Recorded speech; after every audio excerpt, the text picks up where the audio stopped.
ان کی شامت آنے کی وجوہات تو ان کا اپنا سٹانس ہے، ان کی اپنی لائلٹی ہے ٹو خان صاحب، اور میں بالکل کنوکشن کے ساتھ یہ سمجھتا ہوں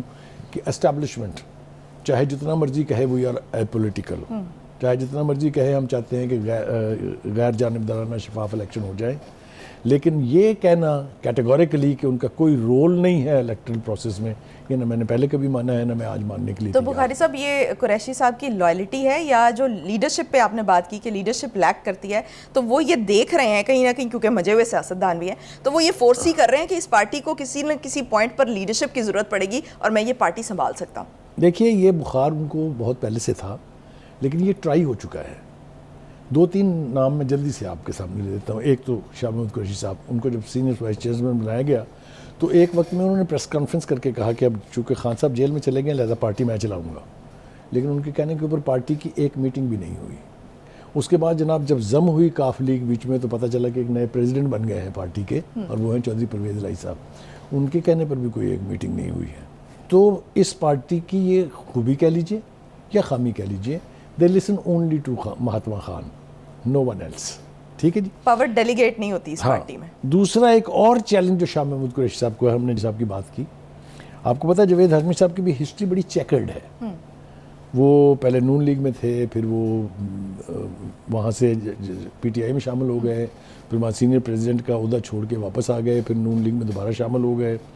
نون لیگ نے ان کو ایک بزرگ سیاستدان کا سٹیٹس تو دے دیا، لیکن انتخابی پالیٹکس سے ان کو ذرا پرے رکھا۔ پھر انہوں نے کوشش کی کہ اپنے لیے اور اپنی بیٹی کے لیے ٹکٹ حاصل کر سکیں، اس میں ناکامی ہوئی ان کو پچھلے الیکشن میں 2018 کی بات کر رہا ہوں میں۔ اب پھر انہوں نے کہا کہ جی میں شاہ محمود قریشی کے حلقے سے ان کے خلاف الیکشن لڑوں گا۔ یہ بھی نئی بات نہیں ہے، یعنی بٹوین شاہ محمود قریشی اینڈ جاوید ہاشمی یہ اتصل پرانی ہے، یہ الیکٹرل مقابلہ جو ہے ہمیشہ سے ہوتا رہا ہے۔ لیکن ہاشمی صاحب کا جو ڈیلیما ہے وہ یہ ہے کہ وہ کتاب تو انہوں نے لکھ دی کہ میں باغی ہوں، اور بغاوت کرنے کی کوشش بھی وہ کرتے رہتے ہیں، لیکن وہ اس میں ان کو کامیابی میسر نہیں آئی ہے، پوری طرح سے باغی نہیں ہو پائے۔ ہاں وہ پوری طرح سے باغی نہیں ہو پائے، یا یوں سمجھ لیں کہ پوری طرح سے ان کو باغی ہونے نہیں دیا گیا۔ ان کی کتاب جو ہے اس کا ابھی ہم پروگرام سے پہلے ڈسکس کر رہے تھے